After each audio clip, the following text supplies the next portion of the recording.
tidak semua sayur bisa atau semua sayur sebenarnya bisa dibikin keripik? Sebenarnya semua sayur itu bisa bikin keripik. Oke. Gitu. Cuman kita istilahnya gini ya Mas, kita kalau mau sayang atau kita mau mengambil hati seseorang kan kita harus mengetahui apa namanya seluk-beluknya Iya, gitu ya. betul. Jadi istilahnya seperti itu. Oke. Ya misalnya kayak itu terong. Ya.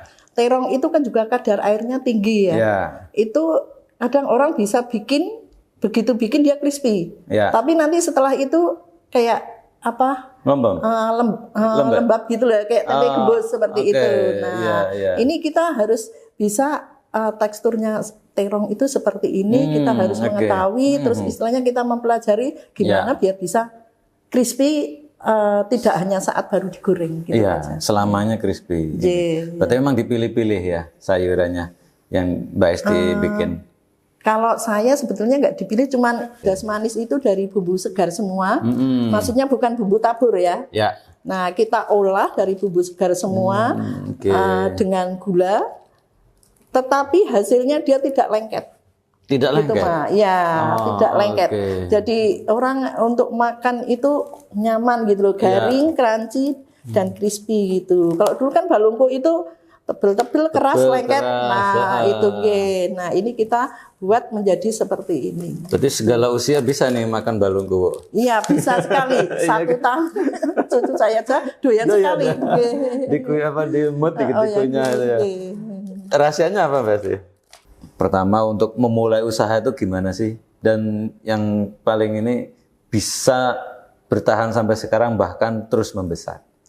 Itu yang penting bagi teman-teman semua ya, khususnya yang UKM pemula.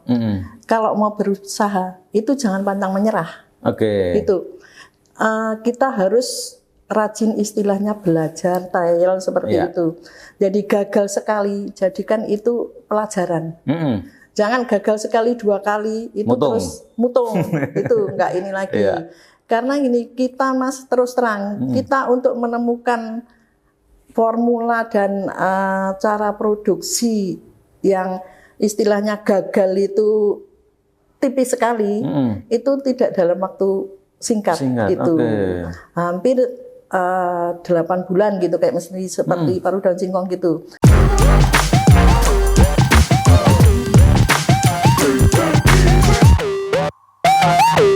Assalamualaikum warahmatullahi wabarakatuh. Selamat berjumpa lagi teman-teman di UMKM Bisa Podcast by Suara Merdeka Kedu DIY. Kali ini saya akan berbincang tentang sebuah usaha UMKM yang basisnya itu adalah keripik. Nah, ini teman-teman bisa dilihat di depan sudah ada beberapa sampel produk. Ya, di sini ada keripik apa ini namanya pare, ya kan? Pare, kemudian nah ini yang khasnya Magelang. Ini juga khasnya Magelang ini. Balungku, Bu. Balungku apa itu? Nah, dan juga nanti ada kentang Mustafa. Nah, produk-produk ini diproduksi oleh rumah produksi Jaya Makmur yang ada di Kota Magelang, dan di samping saya ini sudah ada pengusahanya. Nah, selamat datang Mbak Esti. Selamat pagi Mas Asep. Siap, terima kasih loh sudah mampir di sini. Udah lama ya kita berencanakan ini. Alhamdulillah baru ada kesempatan. Baru ada kesempatan ini. Jadi matur nuwun Mbak Esti, kita ngomongin usahanya Mbak Esti ini di Jaya Makmur. Sejak kapan sih Mbak Esti memulai usaha ini? Alhamdulillah kalau kita mulai usaha yang khusus untuk makanan ringan keripik itu 2014 Mas. 2014? Ya, sebelum 2014 itu kita udah usaha tapi ya snack-snack, terus ini catering seperti itu. Berarti udah 11 tahun ya? Alhamdulillah. Awalnya gimana itu Mbak ceritanya? Beralih dari snack-snack kemudian fokusnya ke keripik? Oke, dulu awal itu kita 2008 ya, 2008-2009 itu kita souvenir itu. Oh, awalnya souvenir. Itu kayak goodie bag untuk souvenir. Nah, itu juga alhamdulillah berjalan, tapi kalau saat itu seperti di Kota Magelang, itu orang memakai produk yang kita gunakan itu kan tidak setiap orang. Oke. Jadi ibaratnya terbatas lah yang pakai souvenir itu istilahnya yang menengah ke atas Oke, gitu. middle Dan up. even tidak tiap hari gitu. Jadi kita berpikir tambahin snack gitu kan. Oke. Ya alhamdulillah ada yang orang melahirkan buat syukuran itu minta goodie bag-nya berikut isinya. Nah, kita kemas seperti itu. Ya setelah snack-snack berjalan, terus catering juga. Catering juga. Alhamdulillah itu di catering juga kalau Lebaran itu kue-kue kering gitu. Nah puncaknya Mas, ini ada puncaknya. Ya ada puncaknya. Gitu ya kita bersyukur ya kita orderan banyak gitu. Tetapi di titik ini ya capek ya. Titik capek titik itu jenuh titik jenuh itu ini pas hari raya Mas. Jadi hari raya itu kan ya kue kering itu ya alhamdulillah banyak banget ya. Itu sampai Jogja juga itu satu orang ada yang sampai 1.500 toples juga seperti itu. Nah puncaknya kita pas hari Lebaran itu yang kita rencananya keluar kota mau silaturahmi mau seneng-seneng, tapi di perjalanan itu saya udah kondisi kayak orang sako itu Mas. Jadi badan panas dingin tapi menggigil. Yang akhirnya belum sampai di tempat tujuan saya masuk UGD gitu ya. Nah itu kita berapa hari ya 3 hari atau 4 hari kalau nggak salah kita di rumah sakit. Nah terus ini dokter kita karena kecapean gitu. Saking banyaknya order ya. Iya, alhamdulillah. Padahal kita juga nggak kerja sendiri ya. Waktu itu untuk pembuatan kue kering itu juga sampai 8 orang juga yang bantuin gitu. Nah, terus kita berpikir gimana caranya kita bisa memproduksi dengan waktu yang bisa di-manage gitu. Karena kalau kayak catering, snack-snack kan itu nggak bisa ya Mas. Misalnya kita harus kirim jam 6 pagi, paling nggak jam 2 malam kita udah prepare gitu. Nah ini waktu yang tidak bisa kita manage. Makanya kita berpikir gimana caranya kita bisa memproduksi dengan waktu yang di-manage. Itu yang pertama. Yang kedua jangkauan produk bisa lebih jauh ya karena kalau snack kan nggak bisa ya paling berapa jam sudah basi dan masa expired produk itu lebih panjang lebih lama gitu ya karena ini kalau expired produk itu panjang otomatis jangkauan kita bisa lebih jauh gitu. Nah dari situlah kita berpikir kita mau buat apa ya gitu Mas. Kita berpikir-pikir terus ini ide itu muncul dari anak-anak saya Mas. Ya, jadi anak-anak saya itu nggak suka makan sayur. Nggak suka sayur? Ya, nggak suka sayur. Mungkin anak pada umumnya kali ya? Ya, seperti itu di masa sakit nggak pernah mau makan sayur. Makanya terus gimana caranya kita ide itu muncul dari situ gitu. Ya, awalnya malah dari pare. Mulai dari pare. Dari pare, pare itu yang kadar airnya tinggi ya. Kadar air tinggi itu kita bisa proses menjadi produk yang crispy. Ini. Jadikan crispy dari yang kadar airnya tinggi menjadi crispy. Ini dari beberapa kali trial ya. Ya alhamdulillah setelah jadi keripik itu. Ini tester awal juga anak-anak saya. Testimoninya, ya kita nyoba. Dia suka gitu, makan ngemil itu suka. Terus yang sayur pare pahit buat makan di sayur aja mesti nggak mau ya. Ini dari ada pahitnya. Dari ini kita buat keripik itu dia mau gitu. Jadi dia nonton TV gitu ya. Sambil ngemil gitu, bawa neteng toples itu, begitu. Habis ambil lagi. Terus saya wah ini bisa ini kita jadi kembangkan. Jadi awalnya memang kita solusi makan sayur gitu kan solusi untuk anak-anak yang susah makan sayur gitu. Nah dari situ maka ini kita berkembang. Setelah alhamdulillah pare ini istilahnya udah fix ya udah jalan, kita berkembang ke produk-produk yang lain seperti sayuran di sayuran. Jadi sayuran itu ya wortel, terong, terus daun singkong kita olah seperti ini paru gitu rasa dan bentuknya. Terus seledri juga. Seledri juga ada ya? Ya, seledri juga. Kalau ini yang kita produksi itu ini Mas, bukan jadi sayur itu sebagai bahan utama. Ya. Bukan sebagai bahan tambahan. Bukan tambahan. Maaf, nggih. Kalau seperti kayak apa? Steak atau steak sayuran itu kan bahan utama tepung, ya kan? Sayurannya sebagai tambahan gitu dan perasa gitu. Tapi ini kita murni dari sayurannya yang kita proses menjadi keripik gitu, dan tepung itu sebagai bahan untuk melapis gitu ya, dengan tepung yang tipis melapis biar dia menjadi crispy seperti itu. Jadi untuk awal mulanya kita. Berarti sekarang berapa produk sayuran, Mbak Esti? Kalau sekarang yang rutin tiap hari kita ready ya, itu paru daun singkong, terus apa? Pare, sama pegagan. Pegagan. Ya, pegagan. Itu pegagan ini sayuran yang sangat bermanfaat ya, karena dia mengandung ini nutrisi untuk otak itu. Nah, itu bagus buat anak-anak dan juga untuk orang yang sudah usia itu memperlambat penuaan dini gitu Mas, atau apa namanya pikun gitu ya. Biar tidak cepat pikun. Biar tidak cepat pikun. Daun pegagan gitu ya. Bisa dicari teman-teman. Daun pegagan seperti apa sih? Karena jarang juga yang tahu daun pegagan. Oh boleh ke rumah saya itu di halaman depan itu. Ada ya? Halaman depan banyak kita tanam itu pegagan. Ya. Alhamdulillah kita ada di depan rumah itu halaman kecil banyak kita pegagan. Ini Mbak, pemilihan dari sayur sendiri itu dari apa? Karakternya kah, atau dari gizinya, atau dari apa? Atau tidak semua sayur bisa? Atau semua sayur sebenarnya bisa dibikin keripik? Sebenarnya semua sayur itu bisa bikin keripik. Gitu. Cuman kita istilahnya gini ya Mas, kita kalau mau sayang atau kita mau mengambil hati seseorang kan kita harus mengetahui apa namanya seluk-beluknya gitu ya. Betul. Jadi istilahnya seperti itu. Ya misalnya kayak itu terong.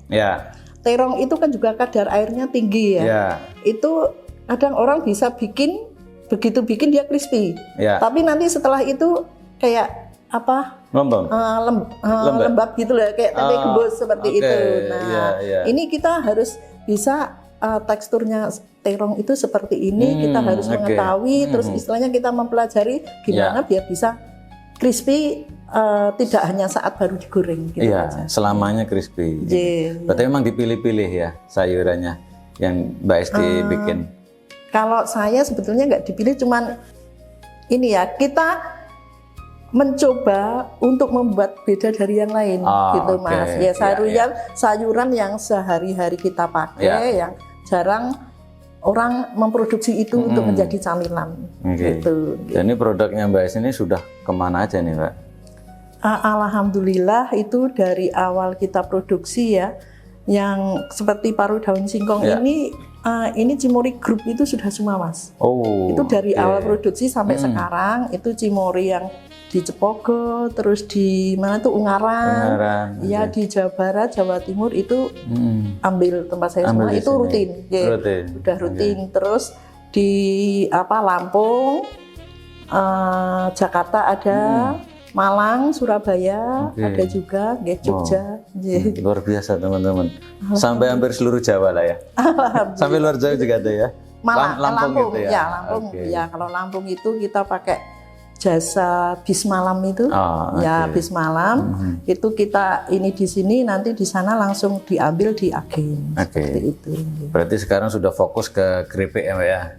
Snacknya udah enggak? Snack enggak? Udah ini aja udah repot. Iya betul. Udah. Ini setiap hari ya produksi? Setiap hari produksi. Berapa banyak Mbak ini? Kalau yang setiap hari itu yang paru daun singkong sama balungku. Nah, ini untuk baru. Untuk balungku ini kita inovasi, bukannya sebetulnya bukan inovasi. Balungku itu sudah lama ada ya dari nenek moyang kita, tapi kita mencoba untuk menghilangkan mindsetnya dulu Mas. Jadi orang itu dulu kalau balungku itu keras, tebel dan keras gitu. Orang mesti nggak mau, ini mesti keras. Mindsetnya orang dari dulu itu kalau balungku mesti tebel dan keras. Nah ini kita mencoba untuk membuat balungku ini menjadi crispy gitu, crunchy.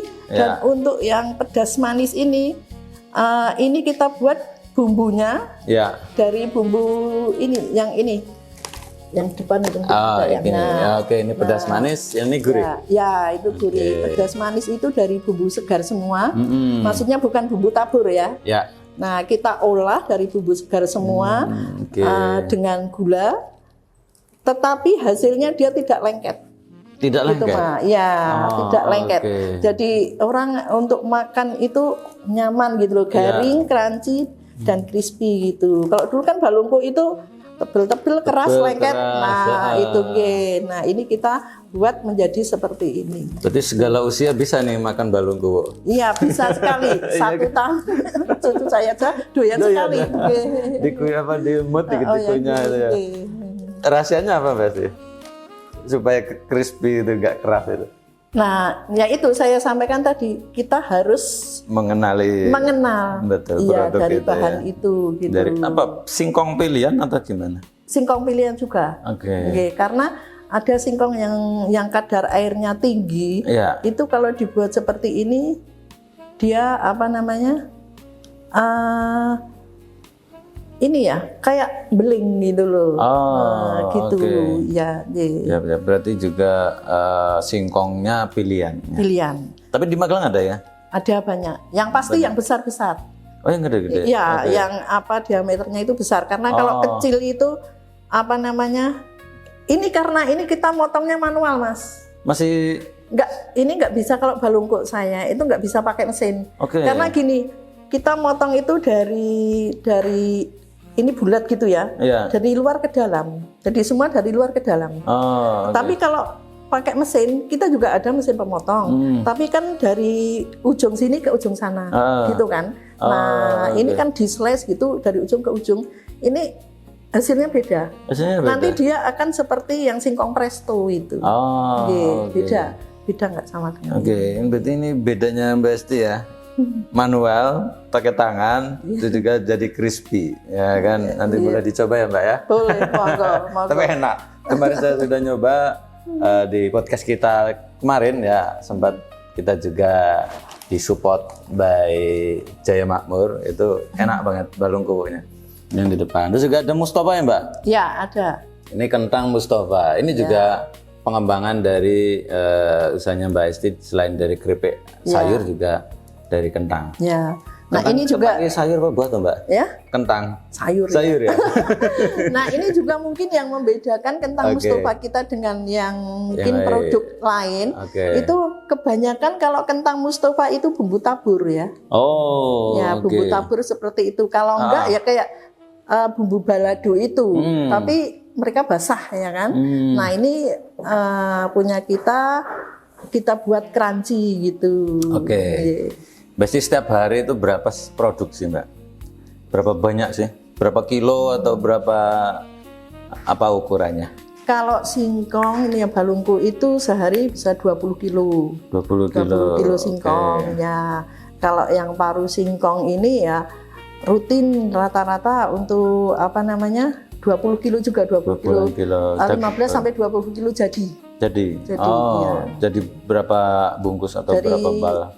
7 sampai 8 bal. 7 sampai 8 bal. Ya, ini untuk satu orang memproduksi seperti itu. Satu orang? Ya. Sedangkan karena punya?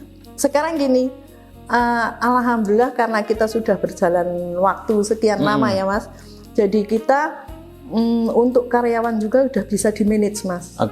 Gitu. Kalau dulu awal-awal kan banyak karyawan gitu ya. Jadi karena kita belum tahu trik-triknya dan gimana istilahnya mereka belum menguasai masing-masing. Gitu. Setelah berjalan, alhamdulillah kita bisa memanage gimana cara kerja mereka dan untuk memproduksi biar kita juga untuk karyawan itu bisa efisien untuk kerjanya gitu. Dan alhamdulillah kita sekarang ini cuman 3 sampai 4 orang aja. 3 sampai 4 orang. Kalau untuk semua produk. Semua ya. Jadi kadang gini, kalau stok yang ini masih banyak, kita alihkan ke yang lain gitu. Dan untuk karyawan saya itu tidak ini Mas, maksudnya tidak di spesialis ini gitu. Maksudnya spesialis goreng itu enggak. Jadi waktu mereka masuk, Ya. kita sampaikan punya kita memang usaha seperti ini, Ya. ya usaha rumahan ya, Ya. dan apa namanya, kita nggak mengotak-ngotakkan baik itu yang baru atau yang lama, tetapi kita sampaikan mereka semua sama, gitu. Jadi nggak yang lama, kalau yang lama ini misalnya bikin bumbu gitu, enggak. Nah itu mereka sama, saya sampaikan mereka harus bisa semua. Harus bisa gitu. semua. Harus bisa semua. Belajar dari karyawan yang lama gitu. Sampai bumbu pun yang baru kita sampaikan gitu. Jadi untuk bumbu kita nggak ada yang ditutup-tutupi, Mas. Oh iya. Mereka semua rahasia. tahu. Iya, semua tahu. Gitu, Iya. Rezeki yang ngatur yang di atas. Betul. Gitu. Berarti itu keuntungannya ketika satu pegawai tidak masuk misalnya, bisa digantikan. Tetap bisa berjalan. Tetap bisa berjalan. Itu berarti memang semua harus bisa ya, skill di sana. Dan ini masih di rumah ya, Mbak? Masih di rumah, tetapi kita terpisah. Dapur rumah sama dapur produksi terpisah. Gitu. Iya. Ini tadi yang pegagan itu kan nanam sendiri atau ada lah ya. Tapi kalau yang lain ini mungkin ada mitra atau juga punya kebun sendiri, Pak. Doakan punya kebun sendiri. Kalau apa namanya, untuk daun singkong, terus singkong itu kita punya langganan pemasok ya. Ya alhamdulillah juga ini dari awal mereka nyetok ke kita sampai sekarang. Terus. Jadi mereka sudah paham seperti apa yang kita butuhkan, itu sudah paham. Berarti memang ada mitra-mitra lebih luas lagi ya. Stoknya dari mana, yang masuk siapa gitu. Iya, kriterianya mereka sudah paham. Betul. Ini kan udah lama nih, udah 11 tahun ya. Boleh nih kasih tips ke teman-teman semuanya. Pertama untuk memulai usaha itu gimana sih? Dan yang paling ini bisa bertahan sampai sekarang bahkan terus membesar. Itu yang penting bagi teman-teman semua ya, khususnya yang UKM pemula. Kalau mau berusaha itu jangan pantang menyerah. Itu kita harus rajin, istilahnya belajar trial seperti itu. Jadi gagal sekali jadikan itu pelajaran. Jangan gagal sekali 2 kali itu terus mutung. Itu enggak ini lagi. Karena ini kita, Mas, terus terang, kita untuk menemukan formula dan cara produksi yang istilahnya gagal itu tipis sekali, itu tidak dalam waktu singkat. Gitu. Hampir 8 bulan gitu, kayak seperti paru daun singkong gitu. Jadi kita sekali mencoba itu, kita untuk bumbu ya, kita semua pakai gramasi. Jadi sampai sekarang untuk rasa itu tidak akan pernah berubah. Karena ada takarannya. Nah itu untuk membuat formula ini itu kita timbangkan dari awal. Dari awal itu misalnya kita pakai garam 10 gram. Ternyata hasilnya asin gitu. Nah kita kurangi lagi. Nah seperti itu sampai menemukan formula yang pas. Nah setelah kita dapat formula yang pas, itu kok produk itu kita olah, kita giling itu gagal. Nah ini digiling kok nggak bisa, susah, hancur. Kenapa? Kita coba lagi gitu. Nah kita coba lagi sampai apa namanya, bisa nggak ada masalah gitu. Nah pernah sudah bisa digiling, ini kok terus apa namanya, biasanya sehari kita hari ini kita bikin adonan ya, besok kita giling. Ini kok kenapa nggak bisa digiling? Padahal sudah prosedurnya sama. Nah, ini kita berpikir lagi gitu. Akhirnya ya alhamdulillah sampai sekarang itu istilahnya untuk tingkat kegagalan itu inilah ya, kadang manusia juga ya, ada tapi sangat kecil sekali. Rendah sekali tingkat kegagalannya. Ini berarti prosesnya ini lama juga, Mbak, untuk menemukan formula ini. Iya betul. Iya kan, contoh pare. Makanya ya itu, makanya jangan pantang menyerah. Gitu. Jangan gagal sekali. Terus ini kalau memang mau apa namanya, memiliki produk yang benar-benar mutu dan kita kecil untuk tingkat kegagalannya, itu kita harus menguasai gitu. Kita harus menyayangi apa yang kita produksi itu. Jadi istilahnya kita menjiwai juga gitu Ya, Mas. Ya kalau betul. kita nggak menjiwai, nggak mendalami, otomatis menjiwai. kita juga nggak mengenal sampai sedetil-detilnya apa yang kita hasilkan. Betul, betul. Mengetahui produknya ya, dasarnya terutama pare itu seperti apa, singkong seperti apa, daun singkong itu seperti apa, kemudian diolah. Ini panjang prosesnya ya. Ya betul. Karena pare itu jenisnya juga macam-macam Mas. Macam-macam ya. Macam-macam. Tidak hanya satu pare gitu ya. Enggak ada. itu ada yang Oke. istilahnya muka luarnya itu bergerigi. Ya. Itu ada yang bergerigi, itu ada yang hijau, ada yang agak putih. Oke. Terus ada yang kulitnya geriginya itu agak lebar-lebar. Dia ininya penampakannya lembut halus gitu. Nah, itu tebel dagingnya. Oke. Seperti itu ada macam-macam gitu. Macam-macam juga ya, jenis macam-macam pare ya? juga ya. Tapi kemudian bisa semua diolah jadi paru, apa keripik ya Mbak ya? Iya. Ini coba pikirkan teman-teman, bisa nggak pahit? Iya kan? Kalau pare identik dengan pahit ya. Kalau dimakan sayur gitu ya. Ini ketika sudah menjadi keripik itu hilang pahitnya ya. Atau mungkin masih ada sedikit-sedikit ya Mbak ya. Tapi ya ini tersamarkan lah. Ini nggak tahu kalau ini keripik pare kan. Ini luar biasa Mbak Esti produknya. Kalau inovasi juga selalu Mbak ya. Selalu berinovasi.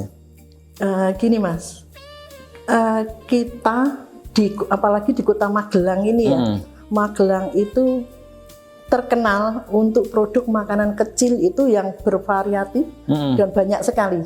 Banyak. Ya, Oke. jadi kalau kita tidak belajar untuk berinovasi, membuat produk baru lagi, kita akan tenggelam. Betul, gitu. betul. Kecuali maaf kayak yang sudah menjadi produk unggulan, produk inovasi itu nggak banyak di pasaran, itu akan tetap bertahan. Gitu kayak yang sayuran itu kan juga tetap bertahan kan sampai sekarang gitu. Nah terus kalau yang lain-lainnya, kalau yang produknya istilahnya sudah banyak di mana-mana, itu kalau kita nggak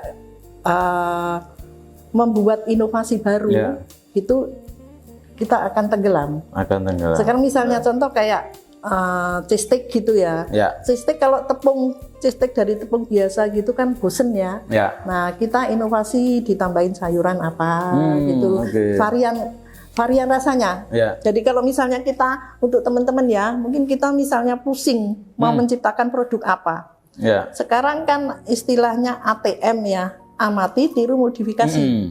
Jadi kita melihat produk yang menjadi favorit itu apa misalnya. Kita lihat itu seperti itu aja. Kita bisa dimodifikasi. Yang misalnya seperti saya contohkan tadi, kita tambahin apa, atau kalau misalnya bentuknya biasa, kita buat beda bentuknya seperti itu. Kan orang jadi ini aneh, belum pernah kita jadi berpindah ke yang sini. Nah seperti itu. Ya, memang inovasi itu perlu ya teman-teman. Tidak di zona nyaman saja, harus ada pengembangan berikutnya. Contohnya Mbak Esti awalnya hanya pare, kemudian berkembang jadi paru dan juga balung kowo ya. Kemudian ada lagi kentang Mustafa dan juga beberapa produk yang lain. Nah, teman-teman bisa datang aja ke rumah produksinya Mbak Esti. Di alamatnya di mana Mbak Esti? Kita ada di Jalan Jeruk Timur 1, nomor 3 Kramat Selatan, Magelang Utara. Magelang Utara. Dekat sekali dengan Jalan Raya, Jalan Ahmad Yani ya. Pertigaan apa kayak Mbak? Hotel Safari. Di belakangnya hotel sebelah utaranya Hotel Safari. Utaranya Hotel Safari situ persis. Monggo teman-teman yang belajar juga di sana terbuka ya Mbak ya? Terbuka, kita nggak ditutupin, monggo.